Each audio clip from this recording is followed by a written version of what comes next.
शुरू करते हैं बिना किसी देरी के साथ। वीडियो का टाइटल क्या होगा?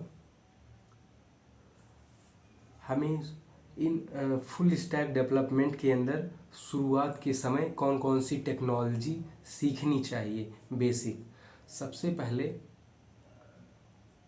बेसिक लेवल पे आपको जो है फ्रंट एंड डेवलपमेंट में HTML CSS और जावास्क्रिप्ट का बेसिक अंडरस्टैंडिंग होना चाहिए कि एग्जैक्टली कैसे वर्क करता है। और डिस्क्रिप्शन में ये बताएं कि हमें कोड को याद करने की ज़रूरत नहीं है, कोड हमारे पास होगा, हमें कॉपी पेस्ट करके केवल समझना है। हम इतनी बार इसको इस प्रोसीजर को इतनी बार आप रिपीट कर लेंगे कि आपको दोबारा याद करने की कोई ज़रूरत नहीं होगी। तो शुरू करते हैं। सबसे पहले मैं केवल पॉइंट टू पॉइंट आपको बताने वाला हूं। अगर आप फुल स्टैक डेवलपमेंट सीखना चाहते हैं, सबसे पहले आपको HTML सीखना है, उसके बाद CSS जावास्क्रिप्ट।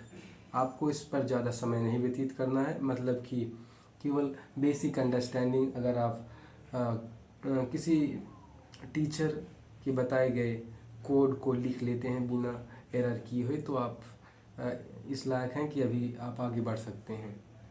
आप एक दो वेबसाइट भी बना लिए रहें कॉपी करके, मान लीजिए। तो बैकएंड के फील्ड में आपको सबसे पहली टेक्नोलॉजी जो सीखनी है वो है नोड। नोड को सबसे पहले आपको ब्राउज़र से डाउनलोड करना है अपने लोकल डिवाइस में। उसके बाद आपको कुछ नहीं करना है। आपके पास कोड एडिटर में VS होना चाहिए, VS code, visual studio code. और इसके अंदर आपको क्या करना है, आप कंट्रोल और टिल्ड साइन दबाएंगे, टर्मिनल खुलेगा। टर्मिनल में आपको क्या चेक करना है, नोड और -वर्जन। ये जब आप क्या बोलते हैं, इस कमांड को टर्मिनल में लिखेंगे तो आपके पास आपको वर्जन बताएगा आपके नोड को, फिर npm का इस्तेमाल उसमें करेंगे। ये है आपका बेसिक टेक्नोलॉजी। आपको और एक बात जानना चाहिए, जो जावास्क्रिप्ट है, ये जावास्क्रिप्ट के लिए रन टाइम इन्वायरमेंट की ज़रूरत होती है। जावास्क्रिप्ट केवल आपके लोकल डिवाइस ब्राउज़र के अंदर ही रन होता है। जावास्क्रिप्ट ब्राउज़र के अंदर क्यों रन होता है? क्योंकि ब्राउज़र के अंदर V8 इंजन होता है जो कि जावास्क्रिप्ट के कोड को जो है डिकोड करता है। और जावास्क्रिप्ट केवल उसी इन्वायरमेंट आप देख सकते हैं, अगर जो भी बिगिनर लेवल पे होंगे, C++, जावा और C जो है जावास्क्रिप्ट से काफ़ी डिफरेंट होते हैं, लेकिन लॉजिक दोनों सेम रहता है। तो सबसे पहले आप बैकएंड के अंदर नोड का इस्तेमाल करके जावास्क्रिप्ट फाइल को अपने लोकल डिवाइस के अंदर टर्मिनल में रन कराना सीखेंगे। उसके बाद आप उसी जावास्क्रिप्ट कोड की मदद से एक्सप्रेस को नोड की मदद से इंस्टॉल करेंगे अपने डिवाइस के अंदर। और फिर एक्सप्रेस की मदद से आप जो है अपना लोकल सर्वर बनाएंगे। आप नोड की मदद से भी सर्वर बना सकते हैं, लेकिन नोड का जो कोड है वो बहुत लेंदी होता है, डिफ़िकल्ट होता है राइट करने के लिए। इसीलिए फ्रेमवर्क निकाला जाता है जिससे हमारा टाइम जो है बचे। एक्सप्रेस फ्रेमवर्क के बाद आपको सीखना है मंगूज, और आपको MongoDB database non relational database है, जिसको आप ब्राउज़र से डाउनलोड करेंगे। 700 MB का होता है। उसके बाद इसको आप सेटअप करेंगे। जो भी सेटअप आपको करना है, आप विजुअल स्टूडियो कोड में जाइए, टर्मिनल में जाइए। टर्मिनल में आपको बॉटम से थोड़ा ऊपर आपको वहाँ पर जितने भी आप जो है जितने भी फीचर अपने VS कोड के अंदर इंस्टॉल करते रहेंगे, ये मान के चलिए आप विजुअल स्टूडियो कोड एक बार एडिट करेंगे, फिर उसके बाद उसका इस्तेमाल आप करते रहेंगे बार बार।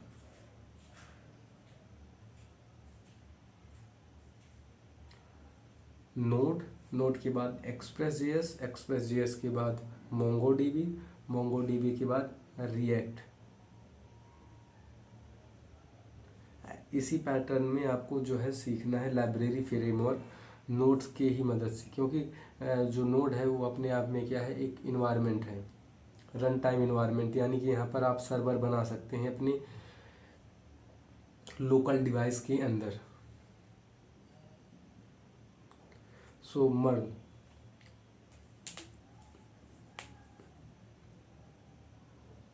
डेवलपमेंट बहुत सारी होती हैं। आईओटी एक होता है जिससे ड्रोन, जैसे कि ये है ड्रोन, एक हार्डवेयर है, उसके अंदर सॉफ्टवेयर की मदद से हम कंट्रोल करते हैं। ओवरऑल सभी हर जो है, जो भी टेक्नोलॉजी है, डेवलपमेंट है, ये सभी नेटवर्क पर बेस्ड है। नेटवर्क का मतलब है लाइन टू लाइन, डेटा जो है वायर से, केवल वायरलेस टेक्नोलॉजी, केवल वायरलेस टेक्नोलॉजी का जो फील्ड है वो मिनिमम 5 किलोमीटर है, वो भी बहुत ही लो में। सो किसी भी सॉफ्टवेयर के फील्ड में अपने आप में हर एक फीचर अपने आप में एक टेक्नोलॉजी है, तो इसके अंदर कंटिन्यूटी होनी चाहिए। आप देखिए, फुल स्टैक डेवलपमेंट के लिए क्या क्या चाहिए, HTML CSS जावास्क्रिप्ट, उसके बाद नोड चाहिए, नोड के बाद आपके पास एक्सप्रेस.js आएगा, एक्सप्रेस.js के बाद आपके पास MongoDB, और MongoDB के बाद आपके पास रिएक्ट आएगा, ये सभी क्या है। उसके बाद Vue.js आएगा, और रिएक्ट को चलाने के लिए आपके पास वीट नाम की टेक्नोलॉजी आपकी लोकल डिवाइस के अंदर इंस्टॉल करनी होगी। और एक्सप्रेस जनरेटर का भी जो है एक कोड होता है, जिसकी मदद से आपको जितने भी फाइल फोल्डर चाहिए वो पहले से ही जनरेट कर दिए जाएंगे, केवल एक कमांड की द्वारा। आप इसके अंदर एक चीज़ जो फील कर सकते हैं कि यहाँ पर टाइम और